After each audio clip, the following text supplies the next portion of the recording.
I think people understand that government plays an important role in protecting people and holding companies accountable for the products they make. Consumers in the EU have been more hip and savvy to this sooner compared to the United States. And I think we all know that consumer power not only drives the industry, but also is an important piece for constituents to actually call their elected officials to ask them to take action. Hello, and welcome to the Art of Living Well podcast. I'm Stephanie May Potter, and I'm here with my co-host, Marnie Dotches-Marmette. We created the Art of Living Well podcast to empower you to live your happiest, healthiest, and most authentic life. Each week, we will bring you inspiring and motivating conversations covering health and wellness topics, including fitness, mindset, food, travel, product reviews, and strategies from a variety of experts, including our own bank of knowledge. We are excited to educate, motivate, and inspire you to change the way you perceive health and discover your art of living well. Get ready to feel inspired.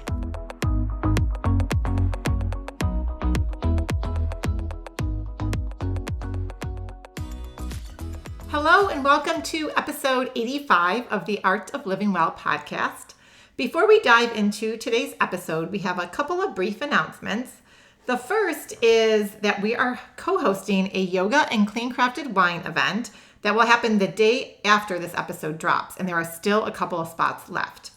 We are super excited to be co-hosting this backyard bash, as we're calling it, with the wonderful Ashley Sondergaard, who hosts the Yoga Magic podcast. Ashley was a guest on our podcast several months ago, and we were on hers as well. And we are just thrilled for this collaboration. We're calling it a backyard bash because it will incorporate a cosmically inspired yoga flow class with a clean crafted wine tasting and some awesome giveaways. The outdoor class will start with a brief overview of the astrological happenings in the sky, and then we'll harness that astro energy into an invigorating yoga class, and we'll finish with a brief meditation to find gratitude. All yoga levels are welcome, and if you live in the Minneapolis or Twin Cities area, we would love to see you for this in-person community building event. Space is limited, so if you're able to make it, just head on over to our show notes or our Instagram profile and click the link to sign up today. And then second, we just want to ask that if you are enjoying this podcast, if you could please take just 2 minutes to leave us a rating and review on Apple Podcast. It really helps us reach more people so that others around the world can benefit from the inspiring conversations and resources that we share each week. And of course, if you're enjoying this episode, we'd love it for you to share it with a family, friend, or anyone who you think may benefit from this information. We are extremely honored and excited to welcome today's guest, Lindsay Dahl, who leads the safety, sustainability, advocacy, and giving teams at Beautycounter as their SVP of social mission. A nationally recognized leader, Lindsay has been working for over 15 years to remove toxic chemicals from the products we use every day. Working at the intersection of activism, product safety, and sustainability, Lindsay takes a comprehensive approach to integrating social impact into everything at Beautycounter.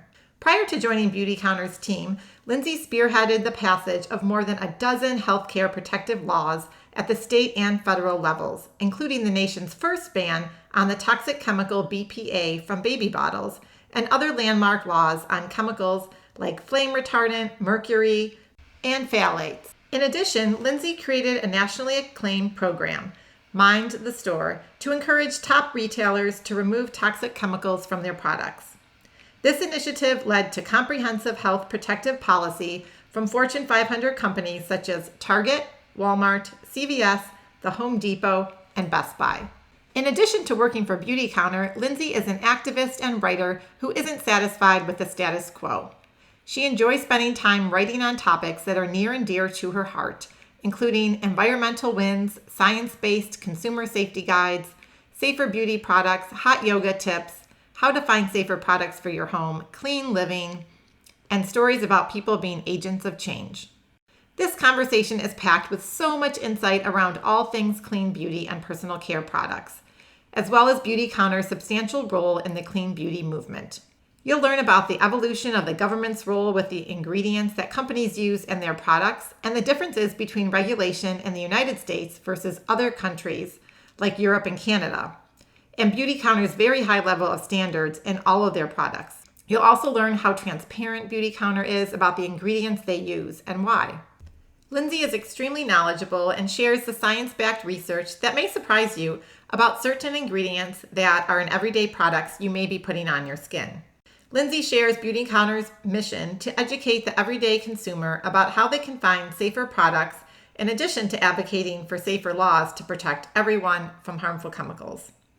We know this topic can be overwhelming, and today's conversation with Lindsay will really help you break down the confusion that exists about the clean beauty movement and what sets Beautycounter apart from most other companies, including their activism role in Washington and their focus on sustainability.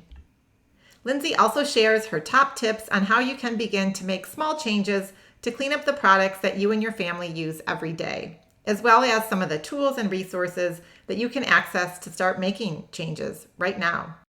But first, a quick word from our new sponsor, The Healthy Place, an online and brick and mortar supplement store based in Wisconsin. We know how overwhelming and confusing shopping for vitamins and supplements can be, and many people start taking supplements without understanding what their body needs. It is so important to ensure that the supplements you're taking are high quality, free of common allergens, GMOs, and third-party tested, so you know that what you are putting in your body is actually what it states on the bottle. We recently sat down and chatted with the founder of The Healthy Place, Tim O'Brien, whose mission as a company is to impact, empower, and educate every customer to learn, grow, and create a lifelong foundation of health and wellness. Both Tim and his wife and co-owner, Becky, strive to inspire their customers to make healthy changes that will impact every area of their life, and we couldn't agree more with their values. One of the things that sets The Healthy Place apart from the other places that you can buy supplements from is their team of wellness consultants who are ready to help you find the highest quality product. They won't just find you a product for what you believe you may need. They ask questions to understand the underlying condition that you're trying to address, and they really guide and educate you on your journey to find wellness. And now they have an online chat feature that duplicates the level of service that you get from their in-person store, allowing you to receive personalized service from the comfort of your home. Some common ailments they love helping customers address include chronic pain, stress, anxiety, sleep issues, and even energy and immunity. We were so impressed with their genuine desire to help educate and motivate their customers to get to the root of their issue and address it in a very holistic way. Another benefit we love about findyourhealthyplace.com is that they carry many different vetted brands so that you are not stuck with one brand or product to try. So head on over to findyourhealthyplace.com and chat with an online wellness consultant. You can use code LIVINGWELL for 30% off the full price of your supplement purchase. And with that, let's dive into this powerful, insightful, and motivational conversation with Lindsay Dahl. Hi, Lindsay. Thank you so much for being a guest on the Art of Living Well podcast today. We're so grateful for your time, and we cannot wait to share your infinite passion and knowledge about clean living and the environment and activism with our listeners today. And we love that you're from Minnesota, and we were connected through a friend of mine who is also my executive director with Beautycounter. And Marnie and I are both Beautycounter consultants and have just been a huge fan of the products for many years. And so it's a real honor to have you on our show today. So everyone has a story, and we would love for you to share your journey from leading advocacy work in Minnesota to then moving to Washington, D.C., and then your current role as the Senior Vice President of Social Mission for Beautycounter. And we'd also love for you to touch on just what sparked the fire to become an activist, and something you refer to yourself on your website as a professional agitator, which I love. I'm so glad to be here. Thank you for having me and for telling our story at Beautycounter and my story personally. So you mentioned I'm from Minnesota, and I really kind of cut my teeth on this whole activism train that I never really anticipated jumping on. And that's not to imply that when I was young, I didn't care about these issues, because I've always been very passionate about protecting people's health and the environment, but I always hated politics. I was like, it's like a bunch of people fighting. It's super, I don't know, it just felt like theater to me. And I was like, I don't want anything to do with that. But through the course of my career, I really started working in Minnesota, where I'm from. I took a job at that phase in my career right out of college when you have no experience, but you really want to have a job. And I was working on renewable energy and trying to reduce the impacts of climate change. And I was working for Fresh Energy, which is a nonprofit based in the Twin Cities. And I learned through that internship that when you pass a law, you can have a tremendous amount of impact. And I thought, you know what? I can talk to all my friends about changing their light bulbs to help reduce our footprint, or I can help pass a law that's going to make the coal companies do something about it. And to me, I was like, okay, well, if politics is messy, maybe I can handle and stomach dealing with politics if the result is for the greater good. And so I was lucky enough to be a part of some winning campaigns very early in my career in the Minnesota legislature. And I then transitioned from working from climate change to consumer safety, and specifically working in the field of environmental health, where we're responding to several decades worth of peer-reviewed research that shows that chemicals that are in our built environments or in our homes are leaching out of our products and sometimes into our bodies. And not all chemicals are bad, of course, but some of them are. And I helped lead several pieces of legislation in the Minnesota legislature passing, including the first ban on BPA in the country from baby bottles and sippy cups. And from there, I moved to Washington, D.C., where I worked with my former boss to start the nation's largest coalition called Safer Chemicals, Healthy Families, bringing together lots of nonprofits and businesses to help pass federal reform and make sure that toxic chemicals were regulated before they went into our consumer products. And I can talk more about my experience in DC if you want, but then I transitioned around 7 years ago to Los Angeles to spearhead our advocacy, safety, and sustainability work for Beautycounter, the leading clean beauty company in the marketplace. So that's the short version, but I'm happy to dive into any of those specifics a little bit more if you're interested. How did you decide to transition from working in DC to going to work for Beautycounter, in that, like, it's a little bit different, right? So how did you decide to make that transition? It was a hard transition for me, and it was a hard decision to make because I had spent, over a decade in the public sector, specifically in the nonprofit world. And I liked the kind of neutral position of nonprofits, that we were responding to the science, we were the do-gooders, I just felt like there was a lot of integrity in the work that we were doing. And so I was hesitant to work for a brand because I felt like I don't want a brand to just use this as a marketing tool. And then I sat down with Beautycounter CEO, Greg Renfrew, who's a woman, and she said, you know what, like, the world doesn't need another beauty brand, but what they need is a movement for change. And we need beauty brands to be asking harder questions. And sure, Beautycounter can make products for absolutely everyone, but that's not really going to fix the problem. What's going to fix the problem is updating our federal laws, which haven't been updated since 1938 in any sort of major way. And I thought, well, for someone who doesn't know much about advocacy, she's pretty enlightened. And knowing that the CEO was bought into the advocacy work, it gave me the assurance that this was a risk worth taking. But at the end of the day, no one knew who Beautycounter was. The company was just a year old, was still really in startup phase. And so it was a risk. But it was a risk worth taking because Greg continues to be that enlightened leader that I talked to 7 years ago. And she's never wavered on her dedication personally or contributing the company's resources through my time to lobby for change. Which is honestly one of the things I love about Beautycounter. You're not just buying a product, like you said, you're buying a movement and the education piece that goes along with it. So I think that's awesome. It sounds like such a good combination of your skills and experience with this broader movement for everyone. I was just going to say, I'm wondering if we can dive in a little bit and explain why people should care about the ingredients that are in the products that they put on their skin. So there's nearly 4 decades worth of science that looks at chemicals that are in our consumer products. And the science is showing us, again, this is credible science from the top researchers published in peer-reviewed journals. The science shows us that there are many ingredients used in the beauty and personal care industry that have questionable links to health outcomes. So that may be cancer, hormone disruption, they may be allergenic for people with sensitive skin, et cetera. And if the science is showing us time and time again that these certain ingredients have questionable health impacts, for us, the question is, how do we make products that are safer?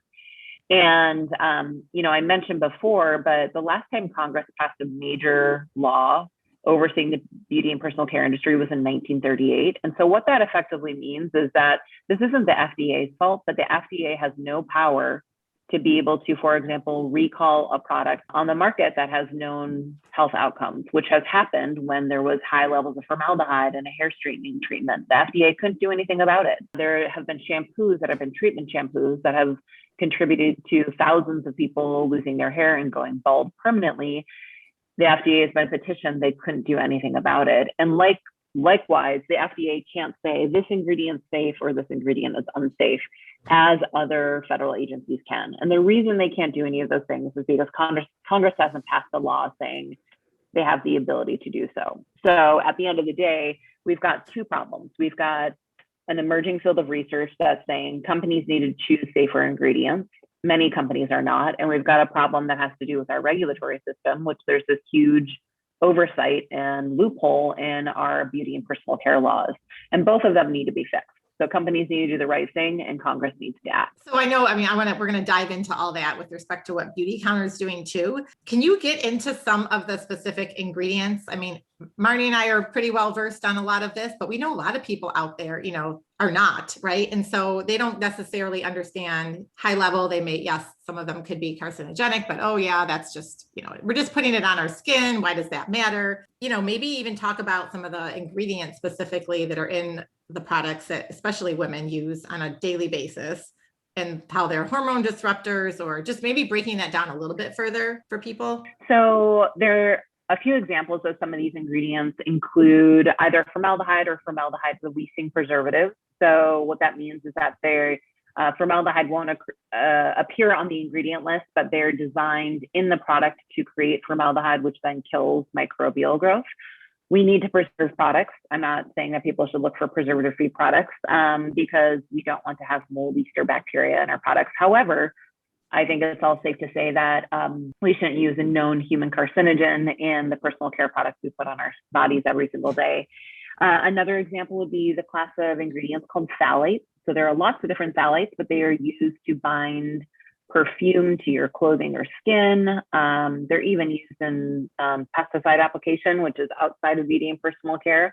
But the class of phthalates have been shown across the entire class of chemicals to disrupt our hormone system. So our hormones are designed to work at really low levels. And so when we've got these synthetic hormones that are disrupting the signaling, it can create a host of problems within our bodies.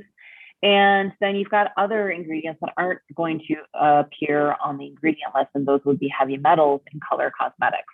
So anything that has color, especially those that are naturally derived, is at risk for contamination of heavy metals. And those heavy metals tag along with the colorant that makes your blush beautiful or your lips bright red.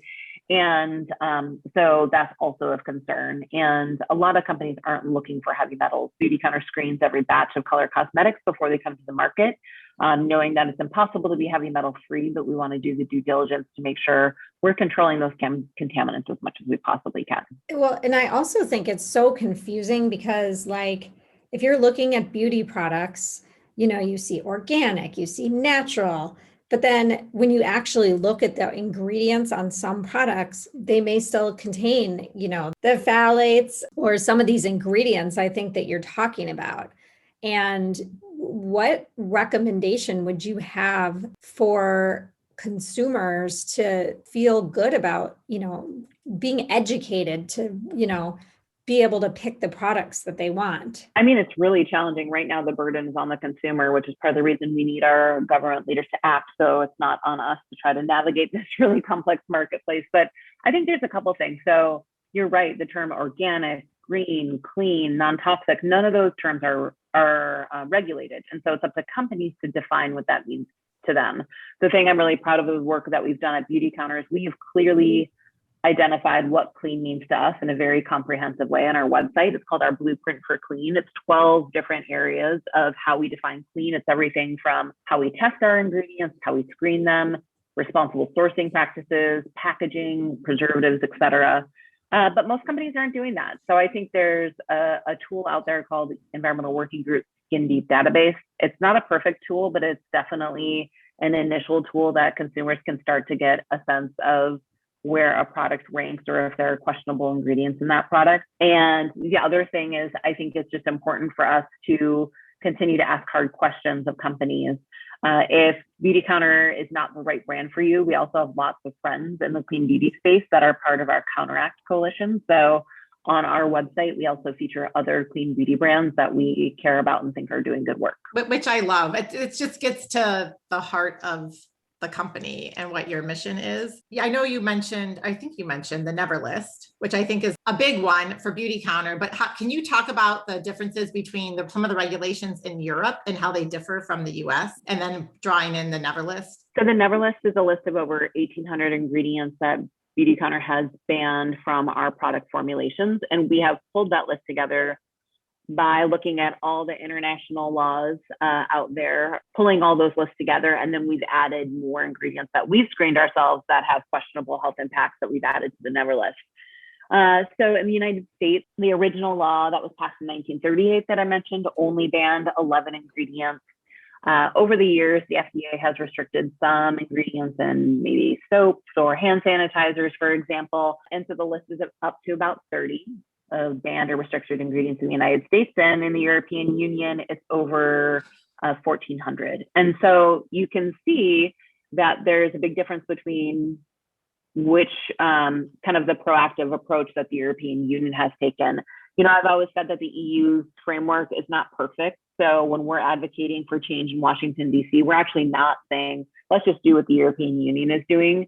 But I think it's an important point for people to understand we are behind international markets. Canada is much farther ahead of us. Their hot list is 600 ingredients. There's still work to be done in Canada to make that regulation stronger and more enforceable. But at the end of the day, the United States is grossly behind other countries, including China, who's banned a lot more ingredients in their products as well. Why do you think that is? You know, I think a couple of things. I think the regulatory oversight and the kind of temperature for regulation is higher in the European Union. I think people understand that government plays an important role in protecting people and holding companies accountable for the products they make. Consumers in the EU have been more hip and savvy to this sooner compared to the United States. And I think we all know that consumer power not only drives the industry, but also is an important piece for constituents to actually call their elected officials to ask them to take action. And so they've just been ahead of us both on food and personal care in asking of their leaders, whether those are in business or in government, to take action. So we're now in that place where things are happening in the United States, and it's our opportunity to seize this moment. Yeah. So can you share some of the recent wins within the industry and specifically like Beautycounter's role? Because I know there have been some big wins in this regard in Washington and in California, I believe. Yeah. So Beautycounter has helped pass 9 pieces of legislation in the past 8 or so years, which is really exciting. I think, you know, some of those laws were at the state level, like in California. We've got one that's on the governor's desk in the state of Maryland right now.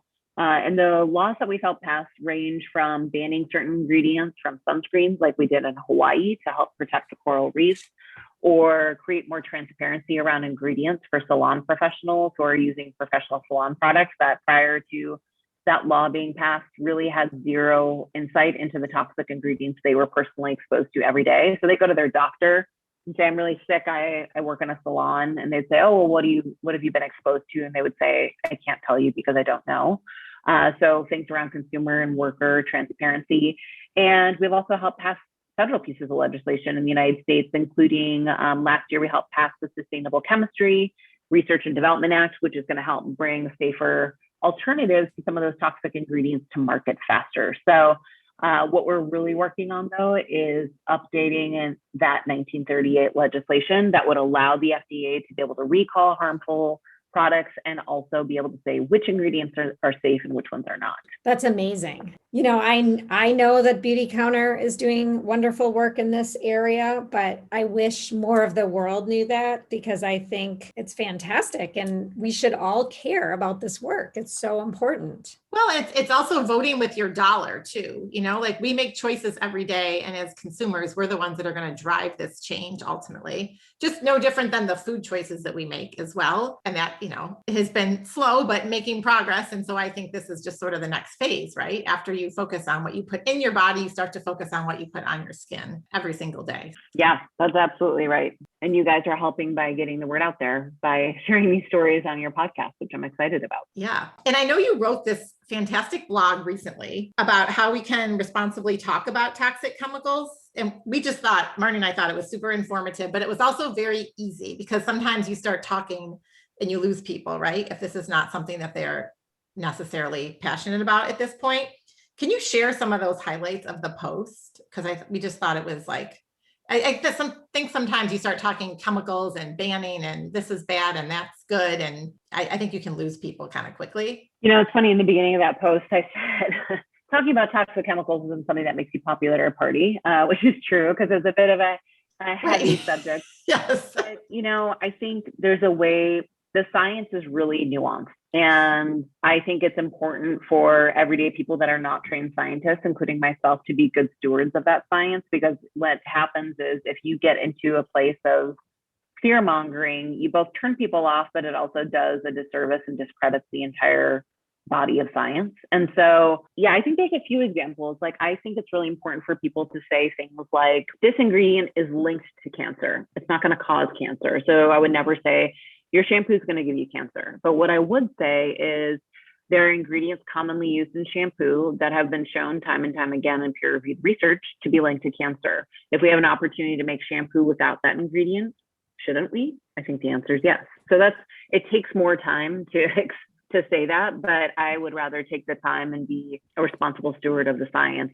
Another example would be things where people are like, you want preservative-free products, or you don't want all preservatives are toxic. And it's like, well, no, preservatives are really necessary because guess what else is toxic? Putting gross, moldy cleanser on your face. Like I've opened old stuff where I'm like, ooh, I don't want to use that. But we can use preservatives that are less toxic, that have a less hazardous profile, but still protect the integrity of the product and therefore you.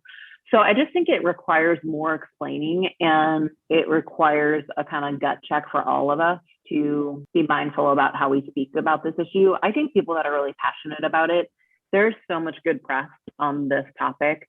Let those press stories where they're trained journalists who have talked to scientists and have it edited, let them do the storytelling for you, or brands like Beautycounter that are science-based.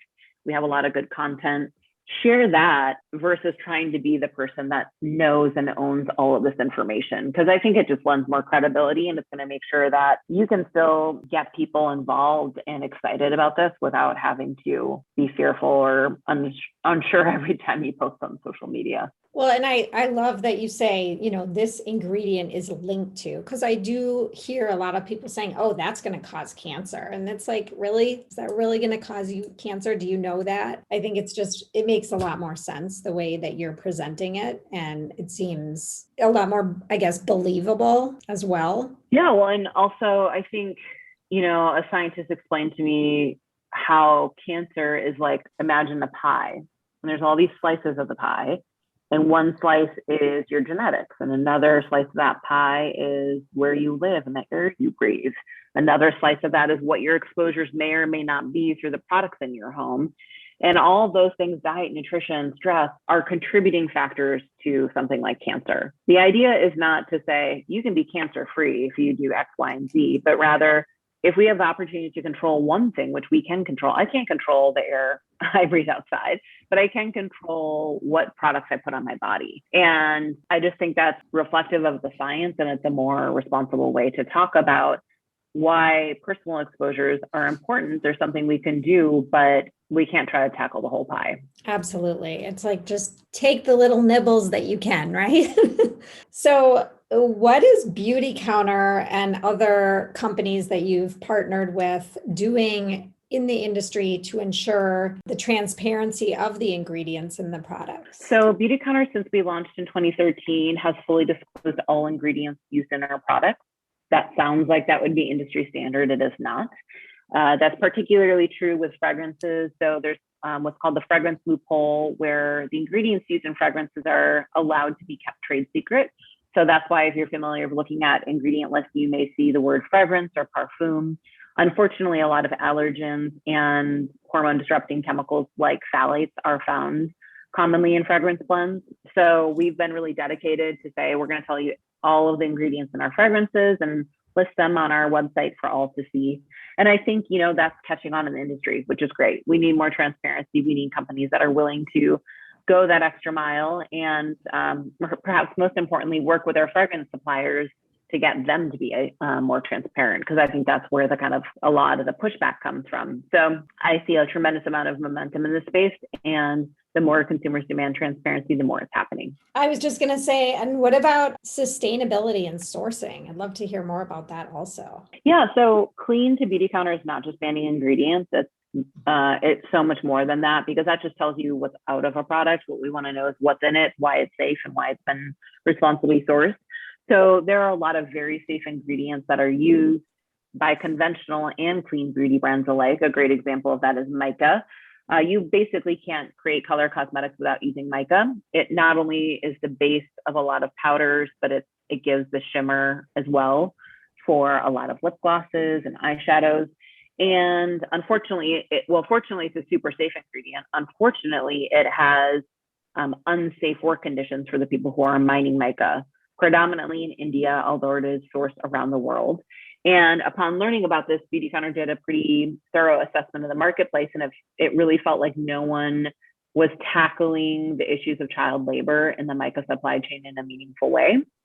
And so this is a good example of our responsible sourcing program, where we take really deep dives, and we're the first beauty brand to have physically visited every mine where our mica is being sourced. We completed that last year, and we've got a lot more work to do, to work with suppliers, but we dropped a lot of suppliers along the way. And it's important to us that products are not only safe for all of us when we use them in the morning, when we get ready to go out for our days or head to work, they should also be safe for the people who are bringing those raw materials. So responsible sourcing is really near and dear to our hearts. We also carefully select packaging. So sustainable packaging is one of the biggest challenges we have as a brand, because there are limited options that still allow our products to be affordable. However, we're making tremendous strides. By 2025, we have a really ambitious goal to have 100% of our packaging be sustainable in some way. And so we are marching towards that goal.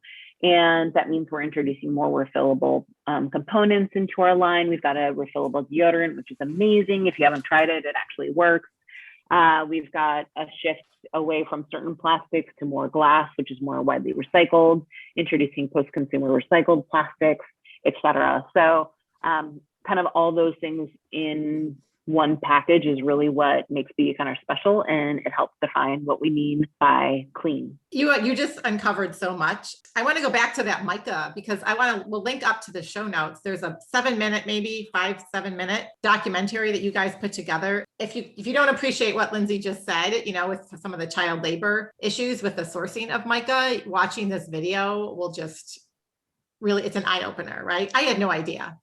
And I think when you first start talking clean beauty, you're just focused on the impact to me or my family, but then you dive into the sourcing. I mean, you guys start from like the very basics, the raw material, all the way up through the post-consumer packaging, which I think is tremendous. I don't know how many other companies are doing that necessarily, but you guys are certainly leading the charge in that regard. So we'll link that up a bit, and we will link that up in the show notes so that everyone can go out there and take a quick watch.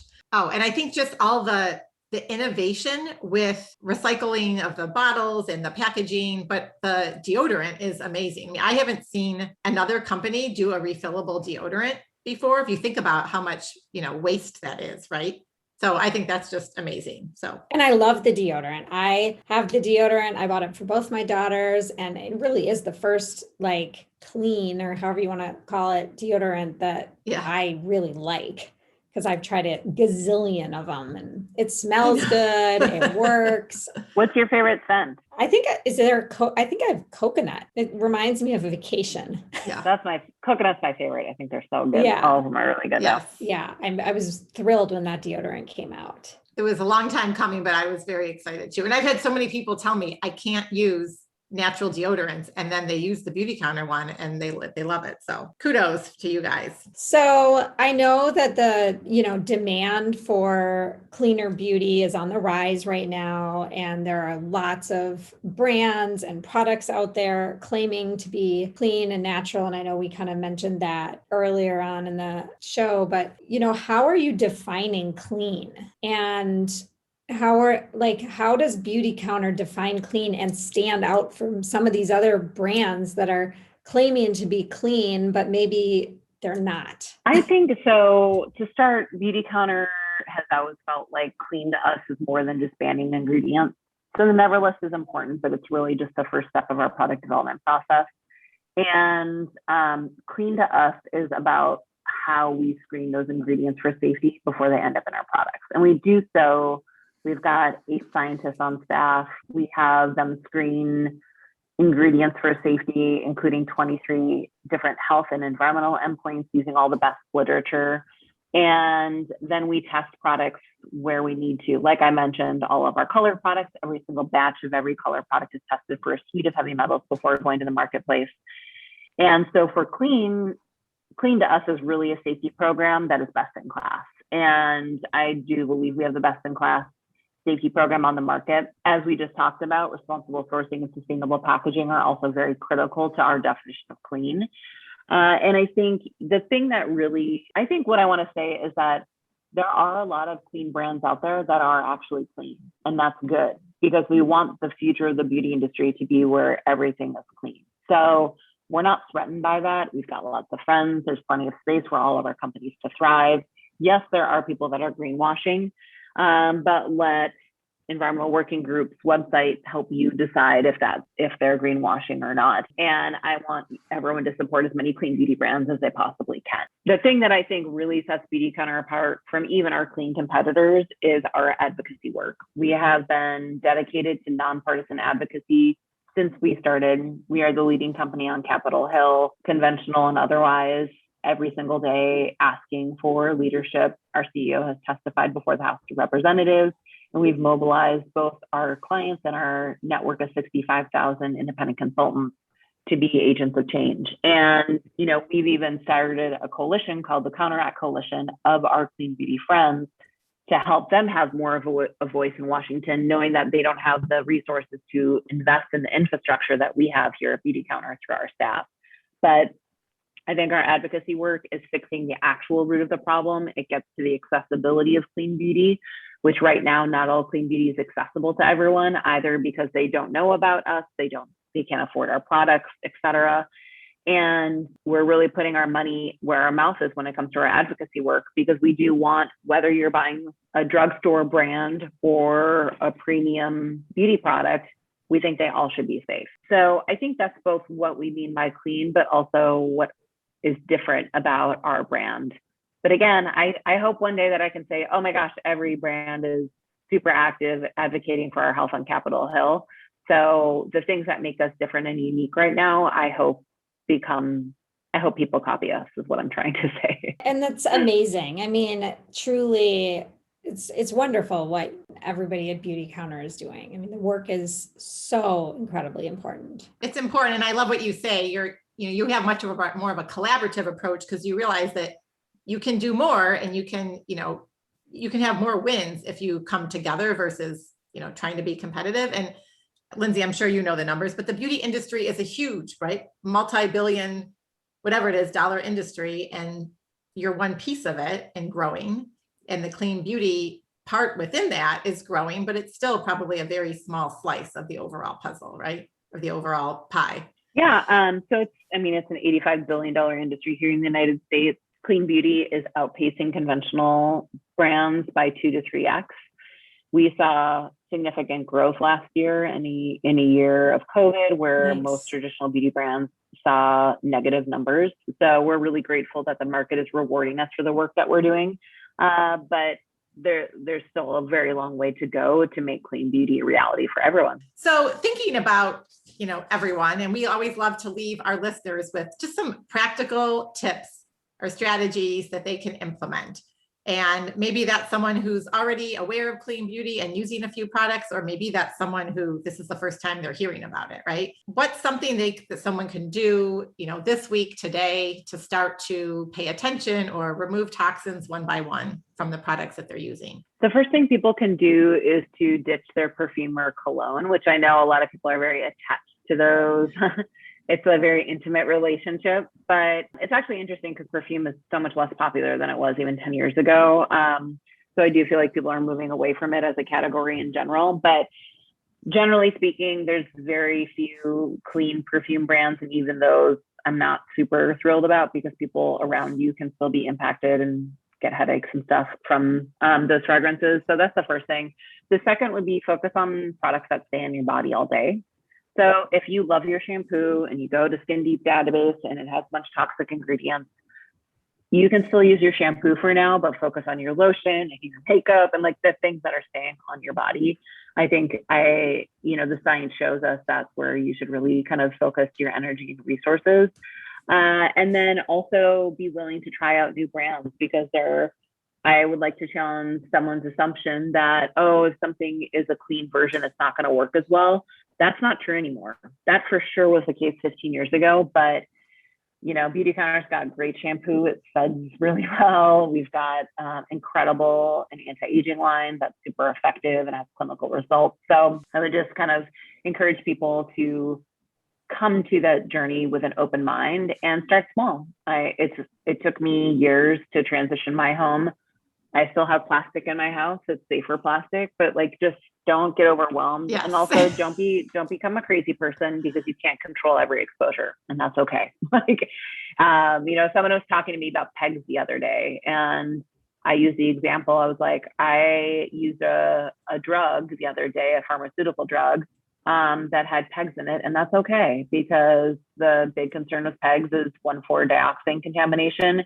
It's a limited time exposure. It's fine. But if I can choose to have a skincare product that doesn't have pegs in it every day, I'm going to choose it. So just don't get radical about it because it's not realistic for you to control all the exposures in your life, but you can make some meaningful exposures that are going to hopefully help address one of those pieces of the pie that we talked about before. Absolutely. And I mean, literally every small step that a person takes is helpful to that bigger picture. So I agree with you wholeheartedly that you don't want to get overwhelmed and stressed about it because, I mean, if you look around your home, you could kind of freak out, right? There's a lot of plastics and things that, cleaning products and all kinds of things that could potentially give you an exposure. So it's taking those baby steps to try and make these small changes that will have more of a lasting impact over time.